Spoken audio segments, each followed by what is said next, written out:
O jovem estava comendo no refeitório. De repente mordeu um dente. Ele pensou que seu dente caiu, mas no segundo seguinte encontrou um globo ocular humano. Ele se assustou e gritou que havia partes humanas na comida. Imediatamente todos os alunos do refeitório gritaram e vomitaram. A polícia recebeu a denúncia e foi imediatamente para a escola. Na comida da cozinha, eles descobriram muitas partes do corpo humano. Por julgamento, a vítima era um homem de meia idade. Porque a comida da cantina é toda enlatada, então a polícia foi para a fábrica de conservas e abriu as latas. De fato, havia partes do corpo humano lá. O gerente da fábrica pensou que talvez um trabalhador tivesse caído acidentalmente no moedor de carne quando estava trabalhando.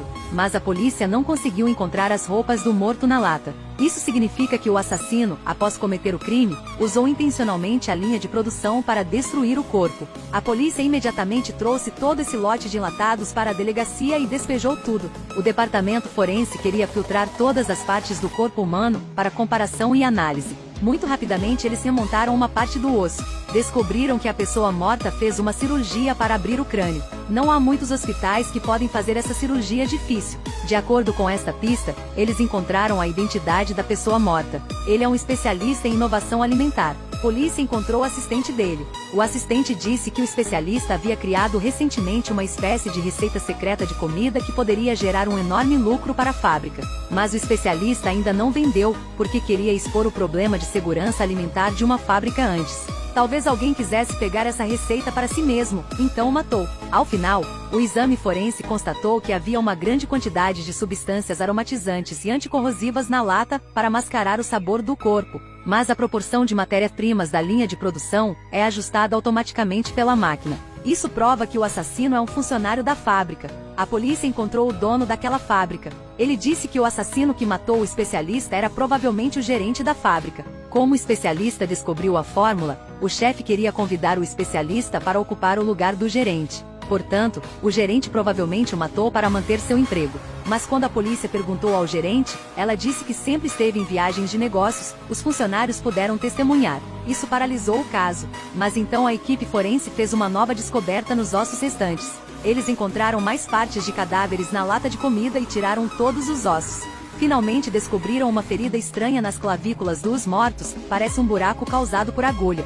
Mas agulhas normais não são tão grandes. Isso fez com que a polícia pensasse em seringas especializadas no processamento de alimentos. Este tipo de seringa foi projetado pelo morto e seu assistente. A polícia mais uma vez encontrou o assistente do morto. Ela disse que esse tipo de seringa foi licenciado para ser vendido para aquela fábrica.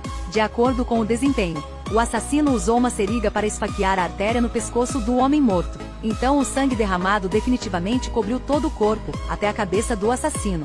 Mais tarde, a perícia descobriu que havia carne de cavalo na lata de curry de carne. Você deve saber que a carne de cavalo, se não for tratada especialmente, será venenosa. Quando ingerida, pode levar à infecção do sangue. E este lote de conservas é vendido para a cantina da escola. Esta é a questão de segurança alimentar que o especialista queria expor. A polícia imediatamente encontrou o dono da empresa. Eles perguntaram se ele estava abusando da carne de cavalo, e depois descobriram pelo especialista. Então ele o matou. Antes do registro de compra de grande quantidade de carne de cavalo da polícia, ele só tinha que admitir. Mas ele ainda se recusou a admitir que cometeu o assassinato. Nesse momento, a polícia se levantou de repente, e usou uma luz ultravioleta para iluminar sua cabeça, encontrando as manchas de sangue do morto. Essa evidência clara o torna incapaz de negar mais. O assassino é finalmente devidamente punido. Ele desrespeitou a segurança alimentar, aproveitou sua posição. Depois de matar, ele jogou o corpo na linha de produção de conservas. É muito louco. Isso deve ter deixado uma enorme impressão psicológica nos alunos que comeram. Pai, seu app de vídeos curtos.